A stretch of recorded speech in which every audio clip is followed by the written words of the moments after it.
What is the total cost of the suspension setup on the Integra? Short answer, probably around $15,000. And that sounds crazy, but when you think about how much the new MCS or the old Motons that installed on here, they're roughly about 9 to 10 grand each, fully assembled, meaning the springs, the helper springs, custom valving, all that stuff, the quick disconnects. So yeah, really high-end suspension. I mean, coilovers, dampers, run around 6 to 10 Gs, depending on how crazy you want it. The suspension I have on this car is pretty much a competition grade coilover. I mean, some racers don't even run something this high. So this is more of just like, because I can do it, why not? Do you need to have a three-way MCS to drive fast? No, I'm sure someone can drive faster with eBay coilovers than me, but it's just my preference and I've always wanted them, so I installed it on this car. So yeah, don't feel pressured to buy crazy expensive coilovers because you see other people do it on social. It's always been my dream to have nice coilovers.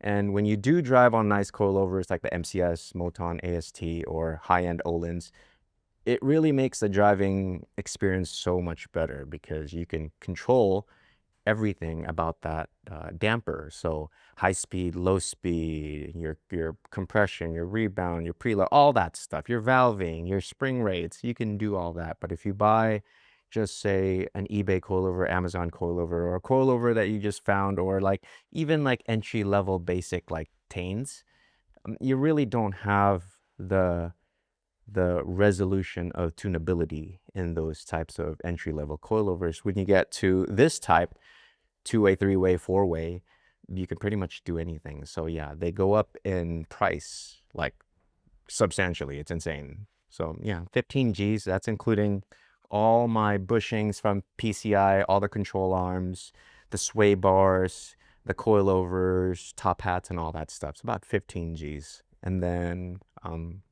I could go more into that, but this is already long enough. So next question here is from T Lee 5716. What's your sim racing setup? That's actually not my sim racing setup. That's Brian from PCI. And I just go there to bug him and use a sim if I need to practice how to drive a certain track. Like in about 2 weeks, we're going to be going to Thunderhill for the Thunderhill Open. And I'm taking my Integra, I hope. I still got to do the Haltech stuff. So I'm going to pull out all my ECU and my wiring, add some sensors and all that stuff. Anyways, it's in 2 weeks. And if I need to learn a track, say like Laguna Seca again, or Streets of Willow, or even like my local canyon roads, it's on that sim. I think he uses Assetto Corsa.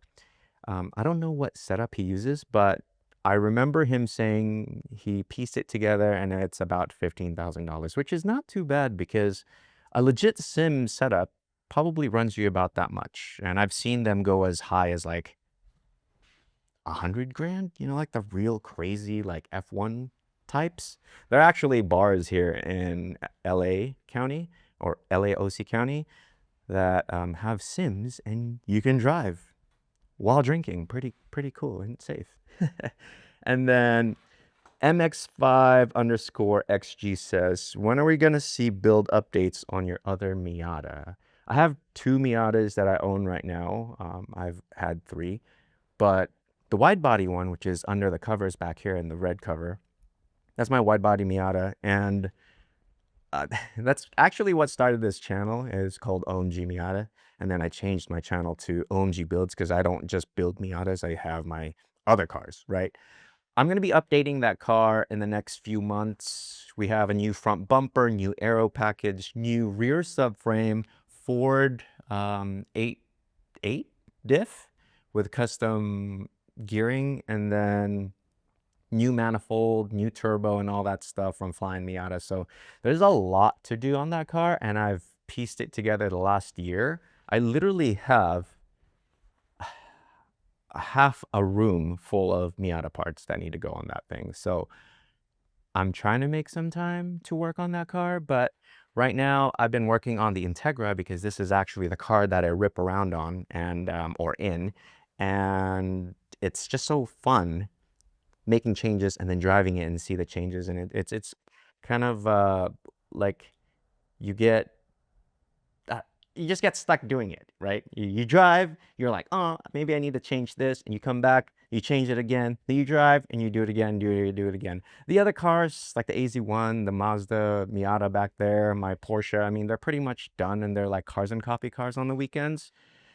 So there's really not much to do that's like pressing, like time pressing, you know what I mean? That like I need to get it done. Not like this Integra where I need to go to the track and I need to get it done. So yeah, maybe in the next 2-3 months I'm gonna do something with that. I actually just dropped off my stock Miata to Adams Polishes to get polished. So that's content, right? So I'm gonna be making updates on that. But yeah, few months we'll be back on Miata stuff.